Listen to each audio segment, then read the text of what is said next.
Well, hey, good morning, everyone. Welcome to Fellowship Church Online. We're so excited that you're with us today as we continue our series called You'll Be Glad You Did. It's a deeper look into the fruit of the Spirit that Paul talks about in the book of Galatians. We're just so excited that you're with us today. And listen, if you're here with us for the first time, we want to encourage you to take just a few moments during our service and go to our website, fellowshipchurchct.com, and fill out our online connection card. It's a way that we can find out more about you. We can keep in touch with you and let you know about all the great things that are going on here at our church. And we also have a special gift that we want to send you.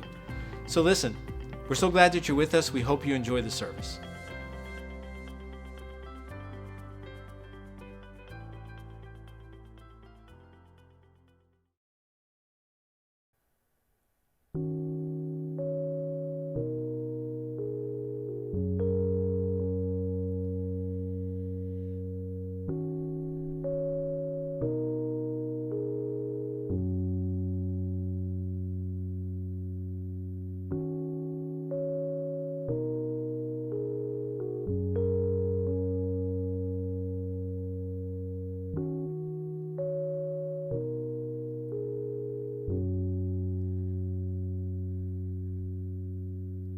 There's a grace when the heart is under fire,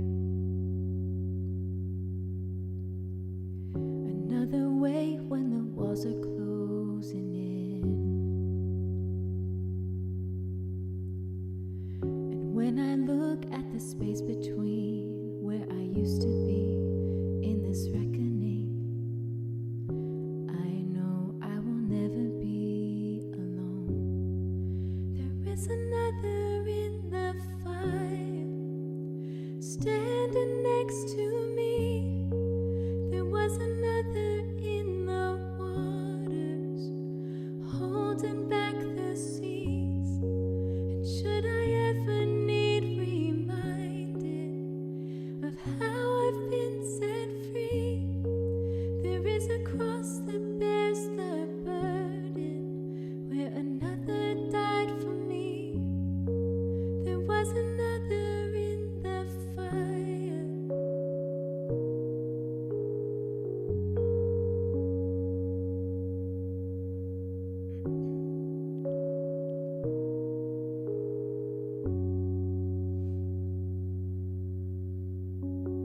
All my debt left for dead beneath the waters. I'm no longer a slave to my sin anymore. And should I fall in the space between what remains of me in this reckoning, either way I won't bow to the things of this world. And I know I will never be alone. There is another in the fire, standing next to me. There is another in the waters, holding back the seas. And should I ever need reminded what power set me free, there is a grave that holds nobody, and now that power lives in me. There is another in the fire. Oh, there is another in the fire. Oh,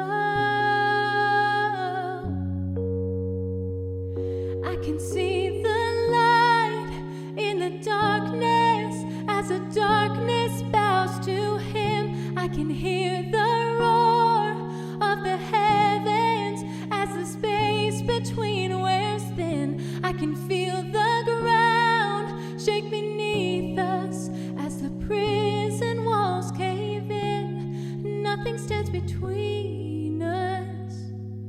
Nothing stands between us.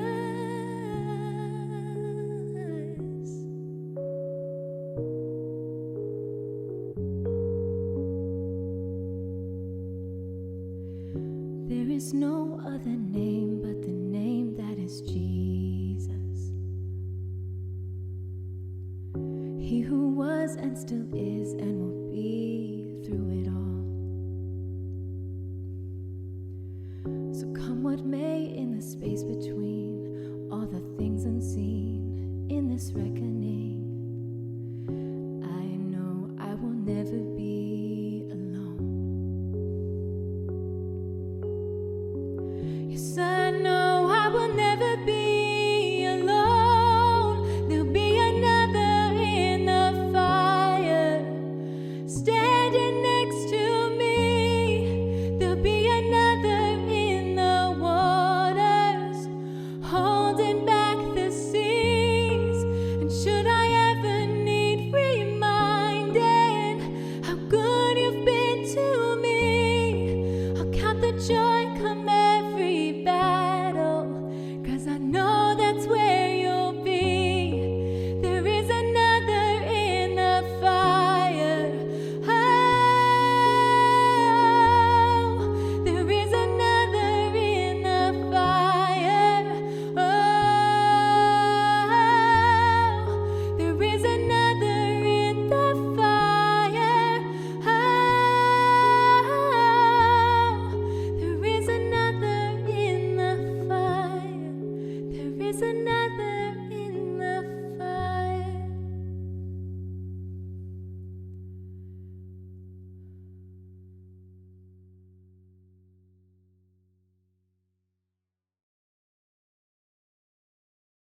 Well, hey there, church. I want to invite you to prepare yourselves for communion. We're going to be receiving that together as a church family after today's message. So go ahead and hit the pantry, grab some crackers or a small piece of bread, or maybe even some water or tea or something to be able to use as the cup.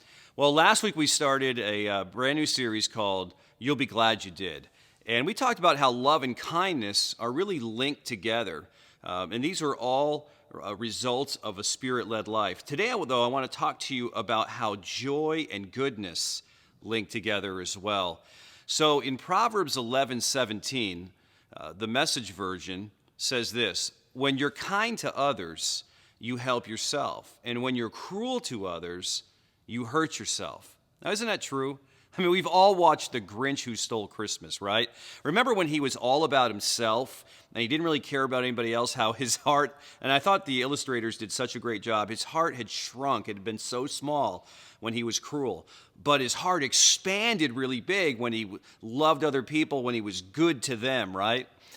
Paul wrote this thousands of years ago in Ephesians 2:10. He says this: for we are God's masterpiece, each one of us. He's created us anew in Christ Jesus so we can do the good things that he planned for us long ago. See, we were literally created by a good God to do good to other people. And here's a concept of goodness that I've learned, and maybe you've seen this, and that's the fact that goodness boomerangs, right? When you're good to somebody and when you're good to others, goodness tends to come back to you. The writer of Proverbs thousands of years ago said this. He said, the generous will prosper, and those who refresh others will themselves be refreshed. See that boomerang effect that has? And it's just how God set up the universe. It's just his ways in how he created things. You can be selfish and hard-hearted, all about you, or you can do good and you can experience life. Kind of as Jesus said, you can experience life to the fullest. And that's the way that God intended for you to be able to live life. Now, of course, whenever we're doing good, we need to have a sense of discernment as well. Sometimes always doing something for somebody can actually lead to enabling them or to slow the growing process if they're dealing with difficult situations. So there needs to be a certain amount of discernment. But let's be honest. It's really not great to be cynical, right? I mean, we can go and make excuses as to not doing good to somebody else for 1,000 different reasons. And I think that really gets us all in a lot of trouble and creates the kind of world that we're in right now. So I like to think the best of other people. I don't know about you. And sure, you may get taken advantage at times doing that, but it is by far still the best way to live your lives. And then I want to talk to those of you who really just naturally have those big, compassionate hearts. And there's a lot of you here at Fellowship who are like this. I want to say to you, you're amazing. But here's the other thing. Sometimes you go through life beating yourself up because you can never really do enough, right? And the problems that you're looking at in the world and in the community, they kind of outweigh and outmatch your time and your ability, and you can really get wound up about this. And so as your pastor, I just want to say to you, relax a little bit, because here's the good news. God uses other people as well, and he does other things through others that are just beyond you as well. And so don't get stressed out about it. Just do what God has you to do. As a matter of fact, this reminds me of what Pastor Andy Stanley has said in the past. And he said this a couple years ago, and it really resonated with me and helped direct me in my life when it came to doing good for others. He said this: do for one what you wish you could do for everyone. I mean, that's a great way to live your life. Because if you're like me, first of all, you can miss a lot of opportunities that come by. You can be moving too fast or too focused on your agenda. But if you start your day right, you can really say, look, God, put one person in front of me today. Recently had a conversation with one of our neighbors in our neighborhood, and she had said that, one of the things about her is that her husband travels a lot during the week. He's always out doing, with work and such.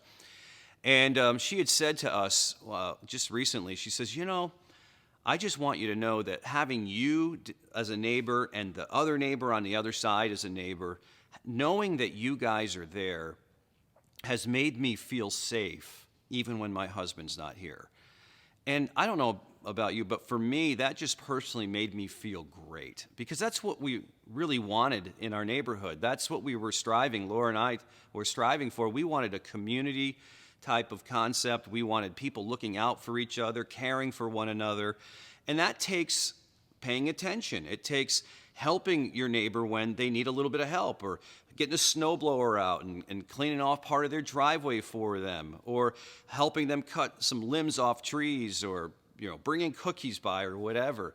All those little acts of goodness lead to being able to really change a life and make a difference in somebody's life. So that really made my day, and that's the power of goodness. That's the power of being good to others. So the psalmist writes thousands of years ago, he says this, he echoes all this: give justice to the poor and the orphan, uphold the rights of the oppressed and the destitute, rescue the poor and helpless, deliver them from the grasp of all evil people. And then James, the pastor of the first church of Jerusalem, said this: pure and genuine religion in the sight of God the Father means caring for orphans and widows in their distress, and refusing to let the world corrupt you. Refusing to let the world allow you to be cynical too, right? Is kind of what he's getting at there. But that's what truly following God is. It's doing good for others. John writes about this in 1 John 4. He says, we love each other because he, speaking of Jesus, loved us first. So if someone says, I love God, but hates a fellow believer, that person's a liar. For if we don't love people we can see, how can we love God who we can't see? And he has given us this command: those who love God must also love their fellow believers. And that's an important way to live our lives. See, there's healing. Here's the other benefit. There's healing for yourself when you're not just focused only on yourself. It's how it works. It's the boomerang effect.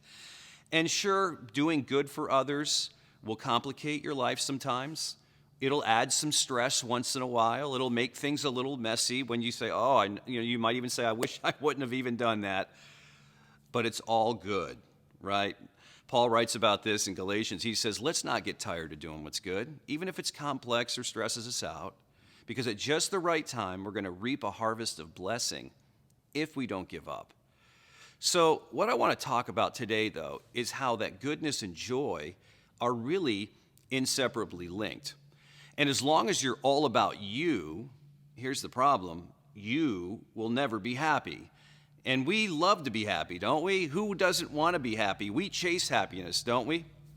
Yet happiness, did you know, is really found in serving and in doing good to others. It's not really watching out for yourself all the time. So in giving ourselves away is where we find true happiness, rather than trying to hold too tightly. It's kind of like when you're at the gym and you're spotting someone who's lifting. They're trying to lift a heavy weight. They need your help. You need to do good and help them. And when you're helping them lift that weight, you're not only helping them, but you're helping yourself because you're engaging your core, you're engaging your legs, you're engaging your arms, and you're literally, in helping them, you're also getting a benefit and an effect, even in the spotting process. Now, this is interesting. There was a study that was done in the UK that said, through all kinds of money spent and all kinds of research that was done, that there is a connection between happiness and health and satisfaction. And so you can have good health and satisfaction, and it's linked in how happy that you are. And here's the thing. One of the key results of this study was this. Teenagers who regularly served and volunteered and lived beyond themselves were far less to be caught up in drug abuse. They were had far less unplanned pregnancies.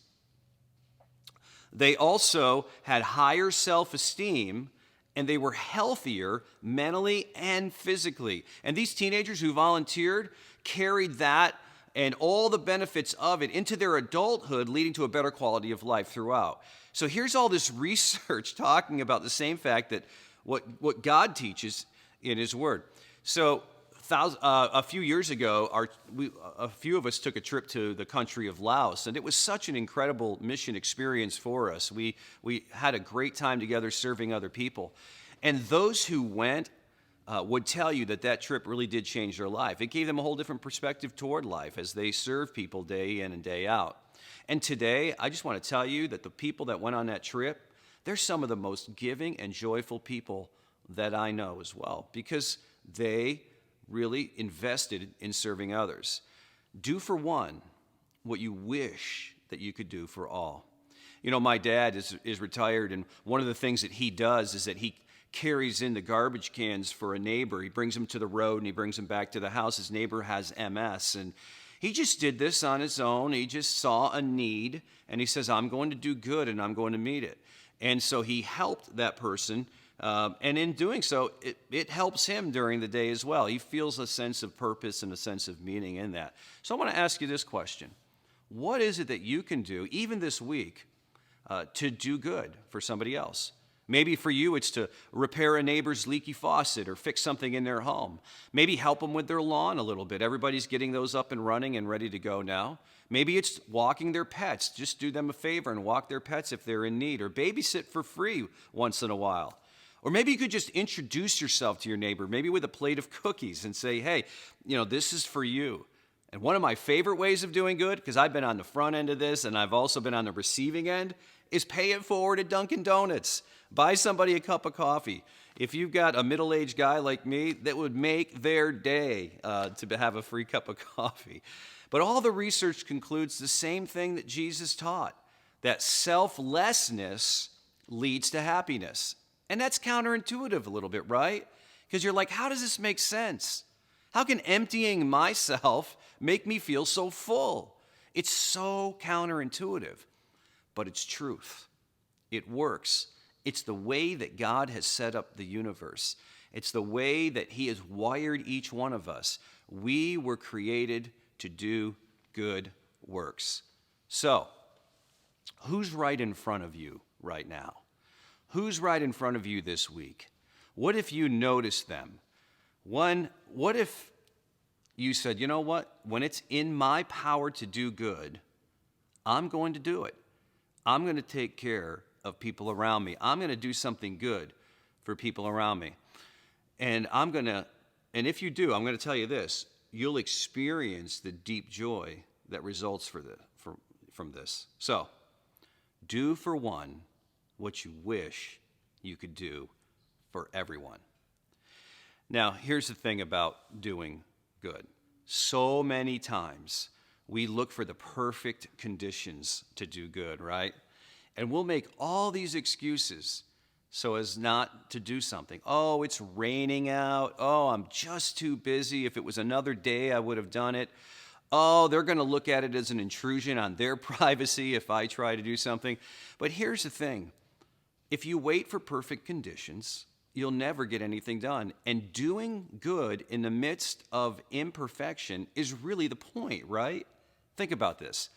Jesus did good on the worst day of his life. I mean, it was a horrible day. He was betrayed by his friends. He was let down by his closest friends. He was in physical and spiritual agony that day. He was belittled, mocked, and made fun of. I mean, all of this was happening to him on the day of his crucifixion, yet he willingly did good. He willingly went to the cross for us. I mean, we even call it Good Friday. It wasn't good for him, but it was really good for us. So as we prepare to receive communion together, I want you to think about that on Jesus' worst day, he did good, and what that means for us and how we can do good to others and experience true joy. So in a moment, we're about to receive the elements here for communion.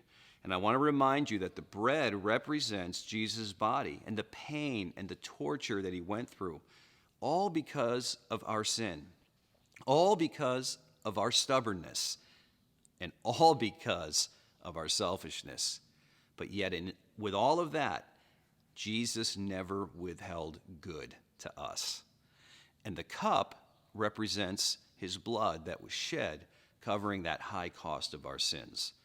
So as the song plays that comes on next, I want you to take that time to receive those elements, to receive communion. And I want you to do this. Receive it with gratefulness and joy, not in shame and guilt. And may Jesus' goodness toward you be a catalyst to move you forward to doing good to others. And may you experience the joy that only comes from God. And may together, as we individually do this and together as a church, may we do for one what we wish we could do for everyone. God bless you. If the altar's where you meet us, take me there, take me there. If what you need is just an offering, it's right here, my life is here, and I'll be a living sacrifice for you. You're a fire, the refiner. I wanna be consumed, I wanna be tried by fire. Purified, you take whatever you desire. Lord, here's my life, I wanna be tried by fire. Purified, you take whatever you desire. Lord, here's my life. If your glory wants to come in, let it fall. We want it all. Lord, your fire is consuming. Fill this place, set it ablaze, and I'll be a living sacrifice for you. You're a fire, the refiner.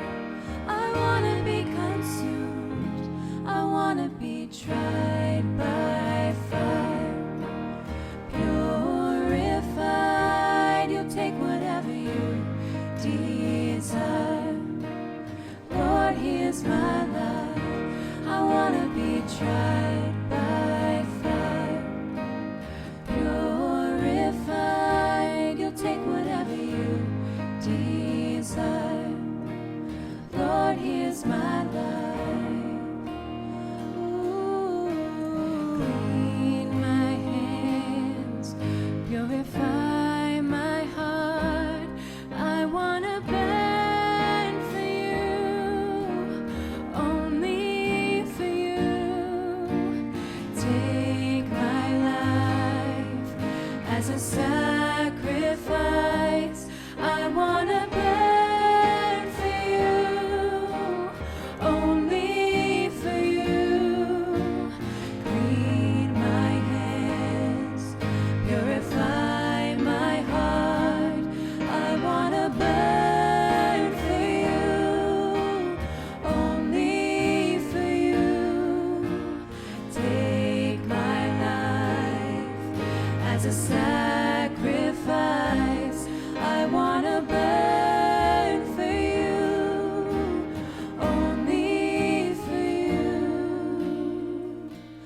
Lord, here's my life. I wanna be tried by fire, purified.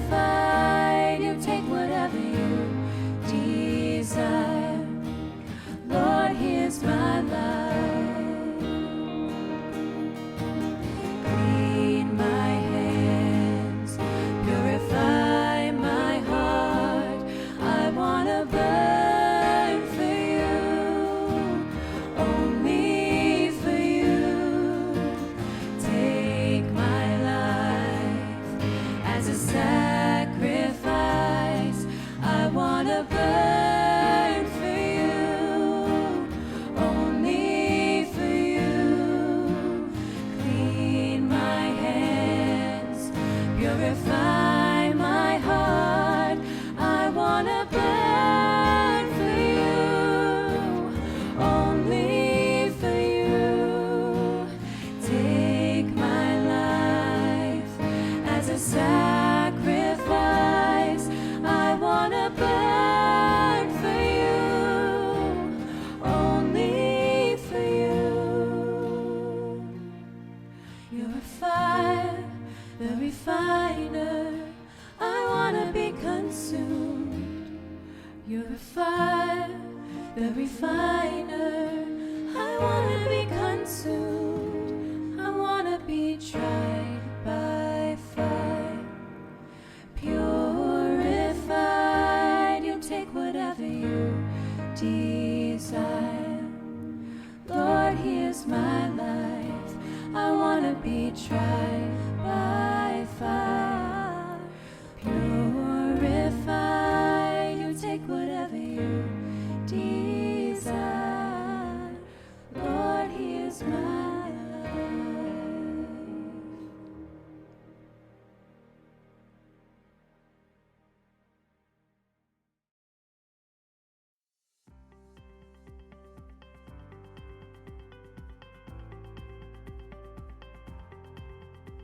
Well, thank you so much again for joining us online. We're so excited that you're with us today. And we just want to give a shout out to all of you who are faithfully giving to Fellowship Church.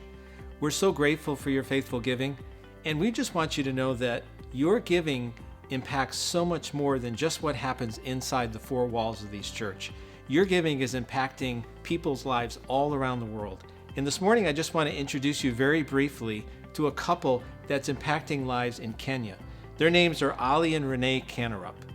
And they, in Kenya together, are starting new churches. They're setting up feeding centers, and they are training missionaries, people who live locally in Kenya, to impact the entire country. It's really something wonderful and exciting that they're doing. But we ask you if you would pray for them. In a recent letter to us, they told us that the COVID virus has been raging in their country. In fact, it's been getting worse, and their country has gone back into lockdown. So if you would pray for them, they really need our support and our prayers. Well, thank you again so much for being with us. We hope you have an awesome week this week, and we look forward to seeing you next week, either here online or in person at 10:30 at the church. Thanks again. Have a great week.